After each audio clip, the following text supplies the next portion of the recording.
ئاماری توشبوون بە ڤایرۆسی کۆرۆنا لە پارێزگاکە ڕووی لە هەڵکشان کردووە ئەمەش بەداخەوە بێتەوەی ئەوەی کە بەردەوام ژمارە و کەسانی کە باری تەندروستیان ناجێگیر بۆ پێویستیان بە داخڵبوون هەبە لە نەخۆشخانە زیاتی کردو. ئێستا بۆ نمونە 30 نەخۆش لە نەخۆشخانەی وەفا داخڵ بوون کە ئەگەر ئەم ژمارەی لەوە زیاتر بێت ئێمە توانامان نابێت بە باشی خزمەتی نەخۆشەکان بکەین.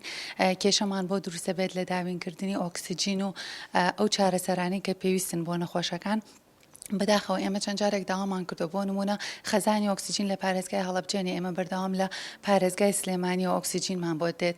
ئامێری دەرهێنانی پلازمای ئەو کەسانی کە چاکبوونەتەوە لە بانکی خوێنی هەڵەبجێنێ ئێمە ئەگەر ئێستش نەخۆشێک باری تەندروستی ناجێگیر بێ پێویستین بەسپاسەوە لە بانکی خوێنی سلێمانیەوە پلازمامان بۆ بێت. ئەمانە کۆمەڵە گرفتی کە هەیە کە لە ئێستا ڕوبەڕووی تەندروستی هەڵەبجە بۆتەوە هیوادارین کە لایەنی پەیوەندیدار بێتە سەر خەت و چارەسەری بکات.